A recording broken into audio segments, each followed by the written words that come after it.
Welcome to part 2 of Control with Wireless. So, as Terry said, I'm Bailee Roach from the University of Texas. I'm going to talk to you about our wireless control with the dividing wall column. I spoke last year and we were still building the column as I presented. Things happen and schedules aren't kept. And so this year I actually have results that I can show you. So it's pretty exciting to present. So a little background on our program at the University of Texas. We actually have a pilot plant at the Separations Research. It was founded in 1984 with the idea to really promote industrial research in an academic setting. And so luckily we have Emerson about 10-15 minutes away from our pilot plant. And so we've had a fantastic partnership with them. And we really get to try out their new technology. And I hate to say it, but be their guinea pigs for any sort of technology. And so if you do have the chance to visit our pilot plant, you'll see really neat technology. And so just some of our wireless history. I came in with the dividing wall column, but we had our first gateway installed in 2009. And I'm presenting right now on behalf of our pilot plant director, and he said wireless is the way to go, especially in our research. We're constantly changing what projects we're looking at. The dividing wall column has so many instruments. I'll show you a list in a second. But to be able to do that in such a short amount of time that won't make me do an 8-year PhD really has been helpful with our wireless technology. So here's the dividing wall column seen in the foreground of the picture. It's a 6-inch diameter, about 35 feet tall. For those that are familiar, we have 24 stages in it, so a decent sized column. Here's our list of our wireless instrumentation. Of note, 6 different wireless control valves. I like to point out the 8 TMXs. So just on the dividing wall column alone, we have 24 temperature transmitters. And that gives us a lot of flexibility. I'll show you our control structure on the next slide. But part of what we are is doing research, and so finding the best control strategy, and that means trying different stages that we want to operate off of. And so we have a lot of flexibility in that. So for those that don't know what a dividing wall column is, standard distillation, you have 2 products. But when you have a tertiary separation, in order to separate that into 3 high purity products, you need 2 columns traditionally. But with the dividing wall column, you actually have a wall in the middle, so that separates your feed, and you can actually pull out a side stream and have 3 high purity products. Shown here, we're a continuous system, so our products just go straight back into the feed tank. We've upgraded this now, so we have about 48 hours of steady state feed. So you really don't see a feed disturbance of composition. We really can hold a steady composition. And so the 6 wireless control valves I talked to you about, they're actually, to me, the most important part of the dividing wall column.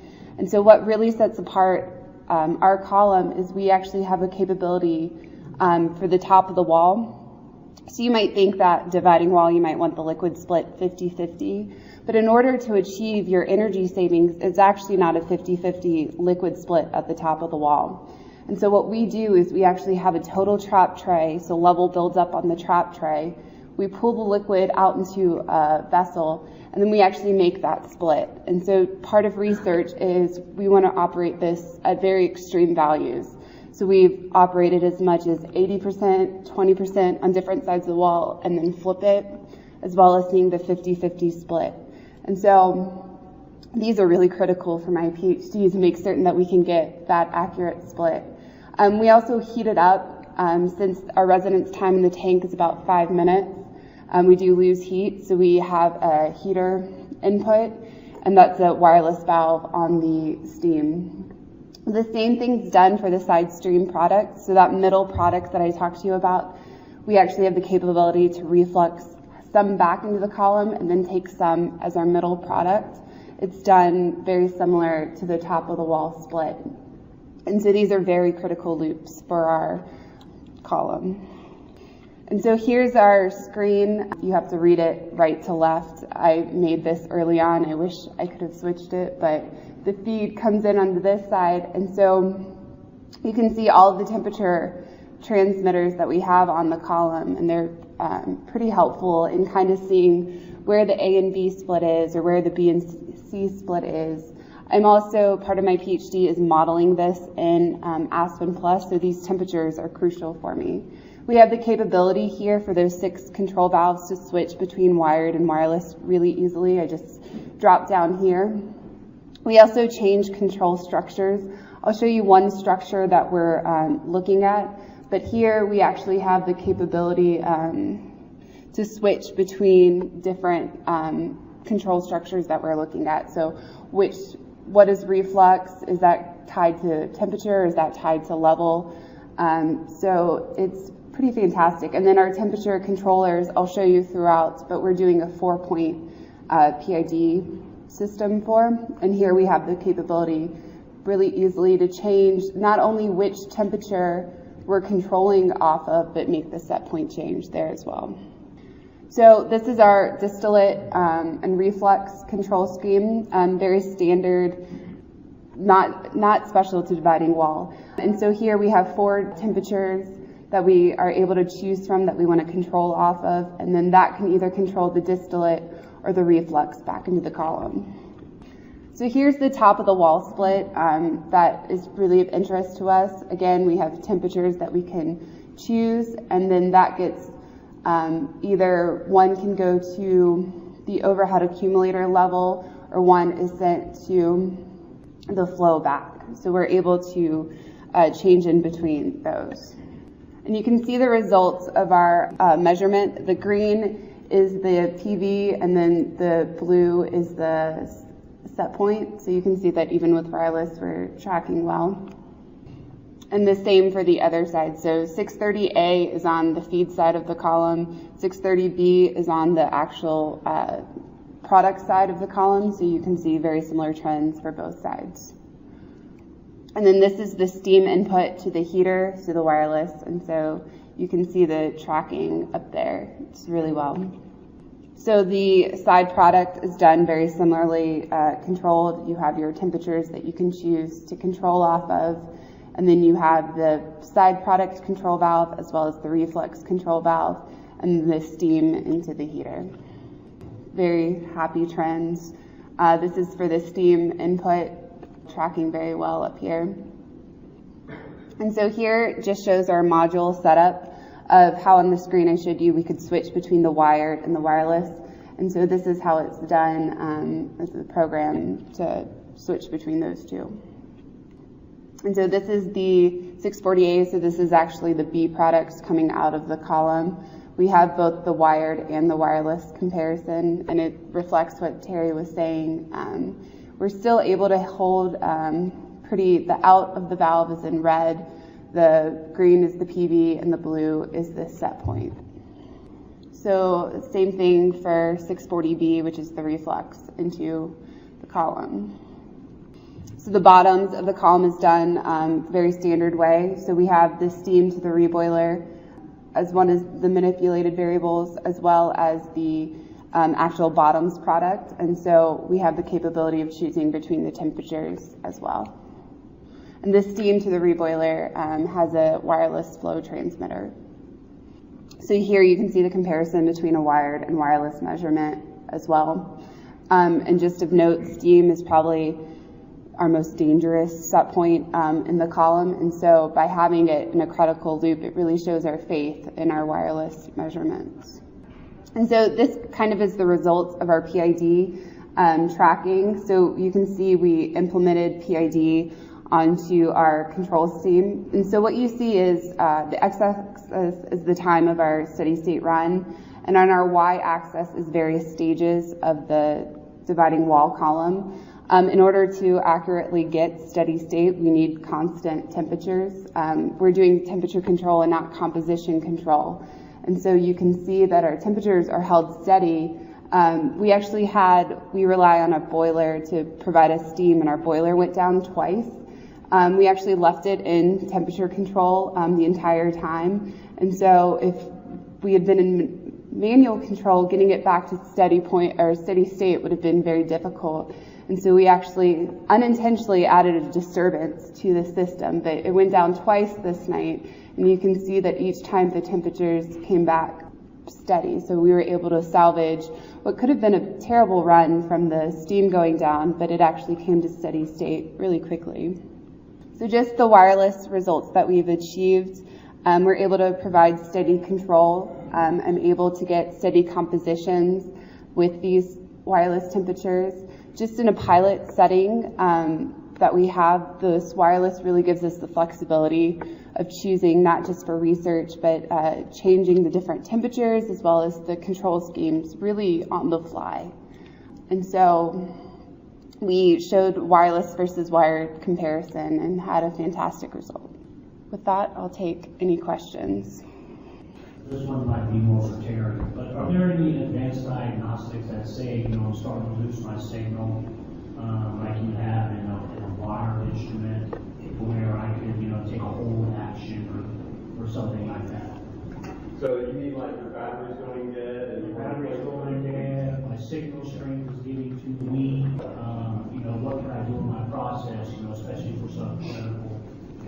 Yeah, they're just a world of diagnostics that are built in, and that's due to the fact that this came from the heart world, and so the diagnostics have been built in. So you get bring all that to the control scheme to protect my process. Some you can, some is just for diagnostic purposes, like it'll warn you beforehand that your battery is starting to die.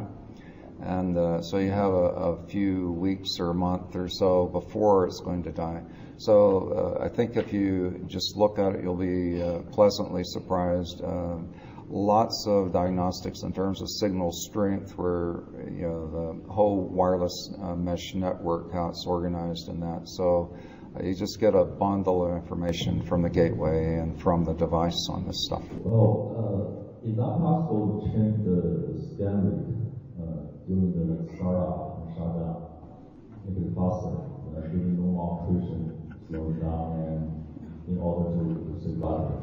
Yes, it is possible. You have to do it manually. So you have to go, right? They're working, I think, in the future we'll be able to do it more programmatically from the control system. Right now you have to go into AMS, change your scan rate to something faster, do your startup, go into AMS, slow it down.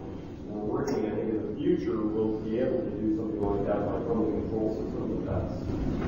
It's something you consider, right? Consider it. It's not a release schedule or anything like that. We haven't had a lot of requests for it, but it is possible to do it manually for AMS. Yeah, you can, and a lot of it, you say, well, why can't I just do it on the fly? The gateway is just an incredible device. It actually organizes and schedules all your devices in terms of communication automatically without you doing anything, other than you saying, how often do I need it? So what actually happens is that schedule is actually distributed down to the device. So when I talked about the device waking up, it wakes up because there's an interrupt in there that says, hey, the time has expired, it's time for you to wake up. So that is all precisely synchronized and scheduled within, you've only got 10 millisecond time frame to actually report in. So it has to be very precise. So that's your schedule that's out there. Now you say, well, now I'd suddenly like to change this. You can't change it instantaneously. Yeah, it's not willy-nilly. Yeah, but what we have told people is that like if you want to use the auto tuner on your flow loop, that you can set it to a faster update rate, waiting for a while for the schedule to be reestablished, do your tuning, put it back to the lower update rate. I was just curious how you choose the PID gain. It's exactly the same tuning you'd used in a wired installation. Actually, on the UT site, we have the ability to flip between wireless and wired control, because in a lot of cases we have on some of the flow transmitters both wired and wireless. And so we can actually go between them, and you don't change the tuning at all, even though the measurement's now only updating every 8 seconds. And you say, how's that? Well, it's all because of PID+. So you really don't have to futz with tuning. If you know tuning, you've got a flow loop, you can say response time's 3 seconds. I'm going to set my reset to 3. I'm going to adjust my gain to get the response I want. That's exactly what you do with wireless. So no new learning on that end of it. Okay. This question is for Bailee. So what update rates are you using on various transmitters, and have you managed to kill any batteries yet in your research? 8 seconds.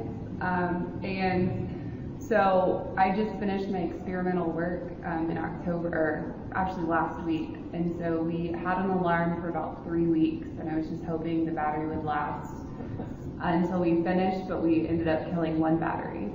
Luckily, we had a surplus of batteries, and we were able to change it really quickly to get it up and running. I don't think, Bailee, you talked about the divided wall column, but I don't know if you covered the, you're doing it for a research project to see if you can actually do it and control well, but what is the operations or financial benefit for a company to do this?